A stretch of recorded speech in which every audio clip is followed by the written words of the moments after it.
أعوذ بالله من الشيطان الرجيم. بسم الله الرحمن الرحيم. الحمد لله رب العالمين، وصلى الله على سيدنا محمد نبيه وآله وسلم تسليما.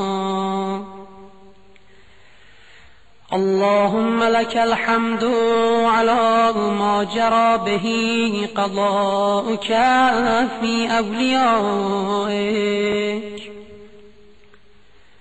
الذين استخلصتهم لنفسك ودينك، إذ اخترت لهم جزيل ما عندك من النعيم المقيم الذي لا زوال له ولا اضمحلال، بعد أن شرطت عليهم الزهد في درجات هذه الدنيا الدنيا وزخرفها وزبرجها، فشرطوا لك ذلك وعلمت منهم الوفاء به، فقبلتهم وقربتهم وقدمت لهم الذكر العلي والثناء الجلي، وأهبطت عليهم ملائكتك وكرمتهم بوحيك ورفدتهم بعلمك وجعلتهم الذريعة إليك والوسيلة إلى رضوانك، فبعض أسكنته جنتك إلى أن أخرجته منها، وبعض حملته في فلكك ونجيته ومن آمن معه من الهلكة برحمتك، وبعض اتخذته لنفسك خليلا وسألك لسان صدق في الآخرين فأجبته وجعلت ذلك عليا، وبعض كلمته من شجرة تكليما وجعلت له من أخيه ردءا ووزيرا، وبعض أولدته من غير أب وآتيته البينات وأيدته بروح القدس، وكل شرعت له شريعة ونهجت له منهاجا وتخيرت له أوصياء، مستحفظا بعد مستحفظ من مدة إلى مدة، إقامة لدينك وحجة على عبادك، ولئلا يزول الحق عن مقره ويغلب الباطل على أهله، ولا يقول أحد لولا أرسلت إلينا رسولا منذرا وأقمت لنا علما هاديا فنتبع آياتك من قبل أن نضل ونخزى، إلى أن انتهيت بالأمر إلى حبيبك ونجيبك محمد صلى الله عليه وآله، فكان كمن تجبته سيد من خلقته وصفوة من اصطفيته، وأفضل من اجتبيته، وأكرم من اعتمدته. قدمته على أنبيائك، وبعثته إلى الثقلين من عبادك، وأوطعته مشارقك ومغاربك، وسخرت له البراق، وعرجت به إلى سمائك، وأودعته علم ما كان وما يكون إلى انقضاء خلقك، ثم نصرته بالرعب، وحففته بجبرائيل وميكائيل والمسومين من ملائكتك، ووعدته أن تظهر دينه على الدين كله ولو كره المشركون. وذلك بعد أن بوأته مبوأ صدق من أهله، وجعلت له ولهم أول بيت وضع للناس للذي ببكة مباركا وهدى للعالمين، فيها آيات بينات مقام إبراهيم، ومن دخله كان آمنا. وقلت إنما يريد الله ليذهب عنكم الرجس أهل البيت ويطهركم تطهيرا. ثم جعلت أجر محمد صلواتك عليه وآله مودته في كتابك، فقلت قل لا أسألكم عليه أجرا إلا المودة في القربى. وقلت ما سألتكم من أجر فهو لكم، وقلت ما أسألكم عليه من أجر إلا من شاء أن يتخذ إلى ربه سبيلا، فكانوا هم السبيل إليك والمسلك إلى رضوانك. فلما انقضت أيامه أقام وليه علي بن أبي طالب صلواتك عليهما وآلهما هاديا إذ كان هو المنذر ولكل قوم هاد، فقال والملأ أمامه من كنت مولاه فعلي مولاه، اللهم وآل من والاه وعاد من عاداه، وانصر من نصره واخذل من خذله. وقال من كنت أنا نبيه فعلي أميره، وقال أنا وعلي من شجرة واحدة والسائر الناس من شجر شتى. وأحله محل هارون من موسى، فقال له أنت مني بمنزلة هارون من موسى، إلا أنه لا نبي بعدي. وزوجه ابنته سيدة نساء العالمين، وحل له من مسجده ما حل له، وسد الأبواب إلا بابه. ثم أوداه علمه وحكمته، فقال أنا مدينة العلم وعلي بابها، فمن أراد المدينة والحكمة فليأتها من بابها.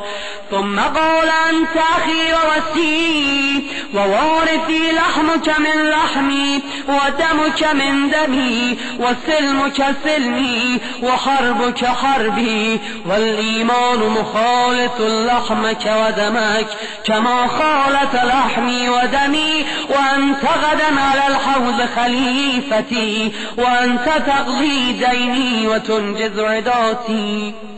وشيعتك على منابر من نور، مبيضة وجوههم حولي في الجنة وهم جيراني.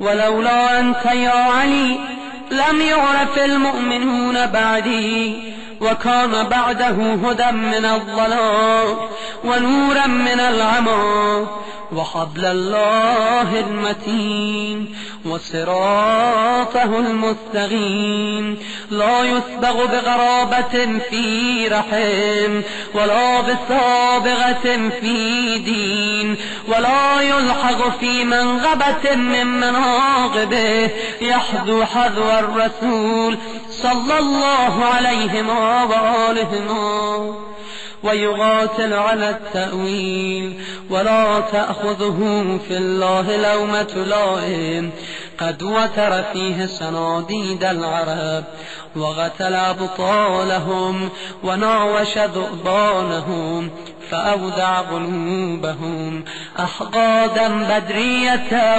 وخيبرية وحنينية وغيرهم فأضبت على عداوته وكبت على منابضته حتى قتل الناكثين والغاصقين والمارقين ولما قضى نحبه وقتله أشغى الآخرين يتبع أشغى الأولين لم يمتثل أمر رسول الله صلى الله عليه وآله في الهادين بعد الهادين والأمة مصرة على مقته مجتمعة على قطيعة رحمه وإغصاء ولده إلا القليل ممن وفى لرعاية الحق فيهم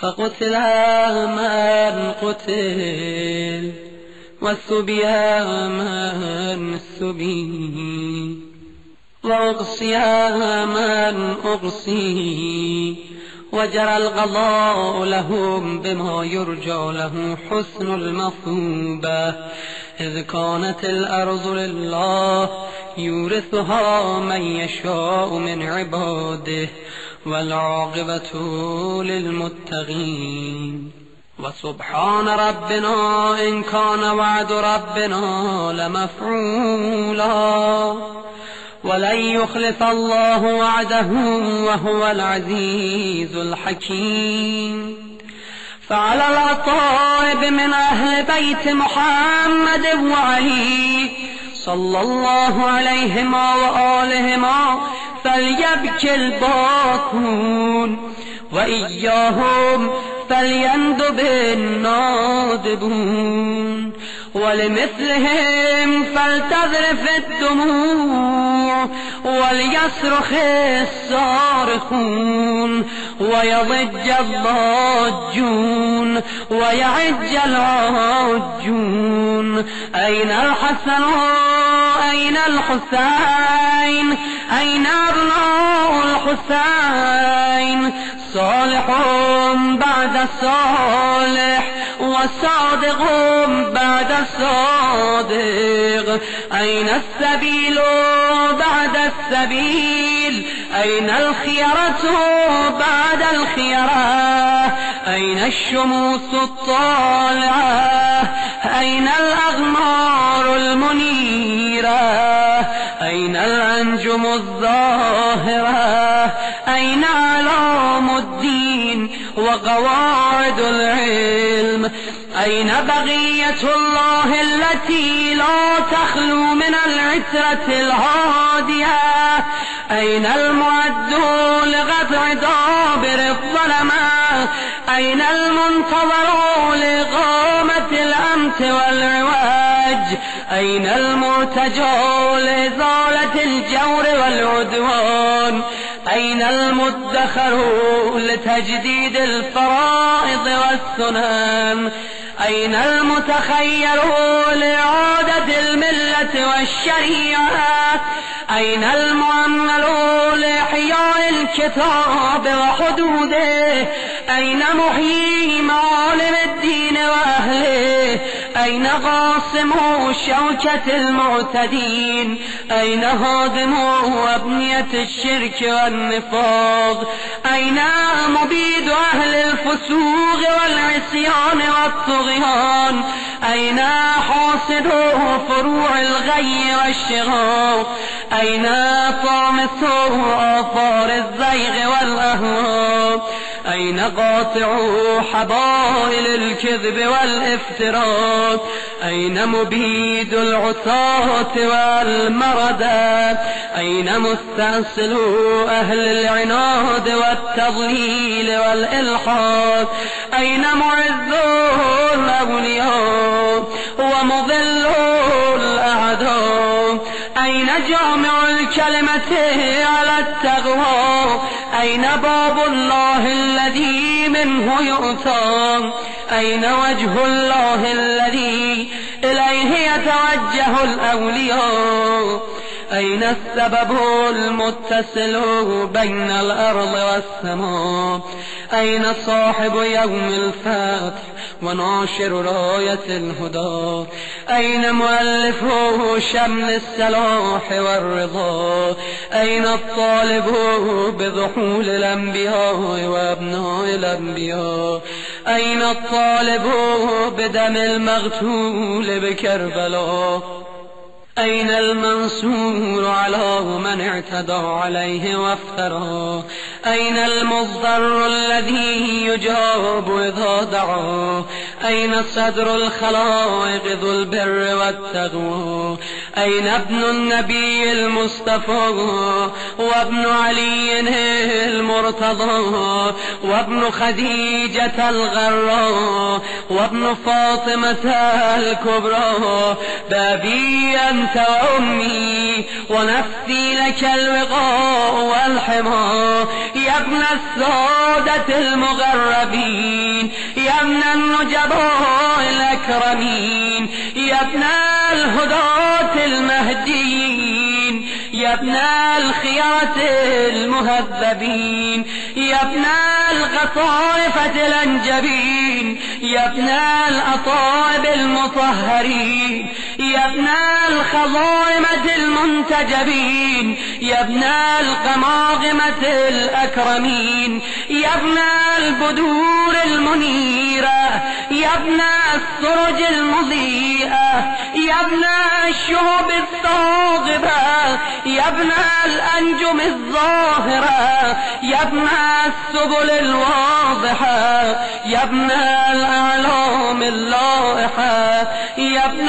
العلوم الكاملة، يا ابن السنن المشهورة، يا ابن المعالم المأثورة، يا ابن المعجزات الموجودة، يا ابن الدلائل المشهودة، يا ابن الصراط المستقيم، يا ابن النبأ العظيم، يا ابن من هو في أم الكتاب لدى الله علي حكيم، يا ابن الآيات والبينات، يا ابن الدلائل الظاهرات، يا ابن البراهين الواضحات الباهرات، يا ابن الحجج البالغات، يا ابن النعم السابغات، يا ابن طه والمحكمات، يا ابن ياسين والضاريات، يا ابن الطور والعاديات، يا ابن من دنا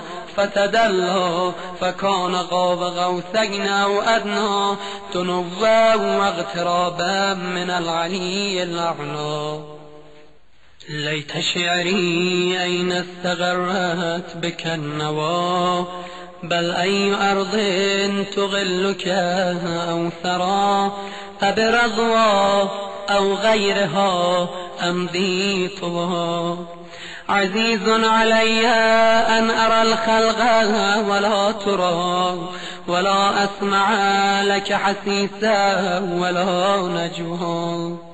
عزيز علي أن تحيط بك دوني البلوى، ولا ينالك مني ضجيج ولا شكوى. بنفسي أنت من مغيب لم يخل منا، بنفسي أنت من نازح ما نزه عنا، بنفسي أنت أمنية الشائق يتمنى، من مؤمن ومؤمنة ذكرا فحنا، بنفسي أنت من عقيد عز لا يسامى، بنفسي أنت من أصيل مجد لا يجازى، بنفسي أنت من تلاد نعم لا تضاهى، بنفسي أنت من نصيف شرف لا يساوى.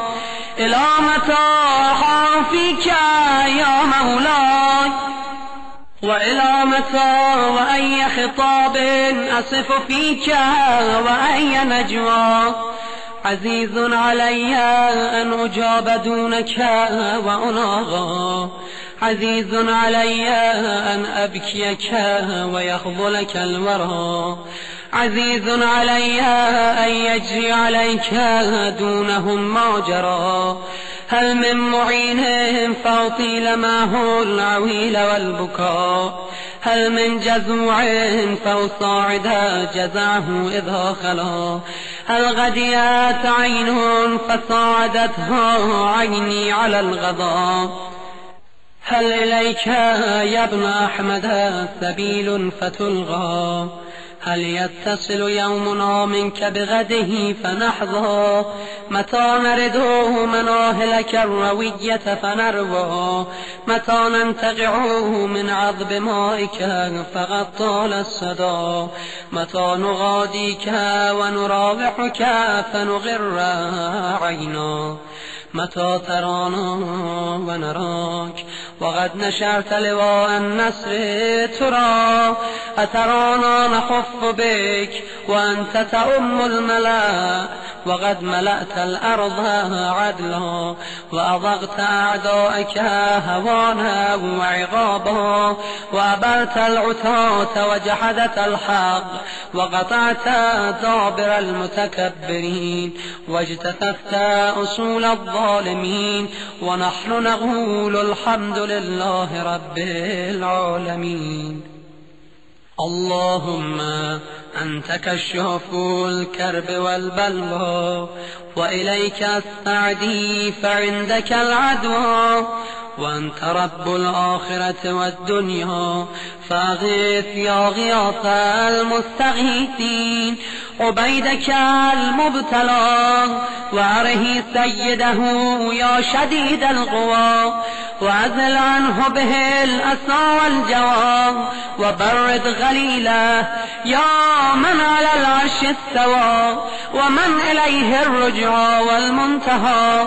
اللهم ونحن عبيدك التائغون إلى وليك المذكر بك وبنبيك، خلقته لنا عصمة وملاذا، وأغمته لنا قواما ومعاذا، وجعلته للمؤمنين منا إماما، فبلغه منا تحية وسلاما، وزدنا بذلك يا رب إكراما، واجعل مستغره لنا مستغرا ومغاها، وأتمم نعمتك بتقديمك إياه أمامنا، حتى توردنا جنانك ومرافقة الشهداء من خلصائك. اللهم صل على محمد وآل محمد، وصل على محمد جده ورسولك السيد الأكبر، وعلى أبيه السيد الأصغر، وجدته الصديقة الكبرى فاطمة بنت محمد، وعلى من اصطفيت من آبائه البررة، وعليه أفضل وأكمل وأتم وأدوم وأكثر وأوفر ما صليت على أحد من أصفيائك، وخيرتك من خلقك، وصل عليه صلاة لا غاية لعددها ولا نهاية لمددها ولا نفاد لأمدها. اللهم واقم به الحق وأذهل به الباطل وأذل به أولياءك وأغلل به أعداءك. وصل اللهم بيننا وبينه وصلة تؤدي إلى مرافقة سلفه، واجعلنا ممن يأخذ بحجزتهم ويمكث في ظلهم، وأعنا على تأدية حقوقه إليه والاجتهاد في طاعته واجتناب معصيته، وامنن علينا برضاه، وهب لنا رأفته ورحمته ودعاءه وخيره ما ننال به سعة من رحمتك وفوزا عندك. واجعل صلاتنا به مقبولة وذنوبنا به مغفورة ودعاءنا به مستجابا، واجعل أرزاقنا به مبسوطة وهمومنا به مكفية وحوائجنا به مقضية.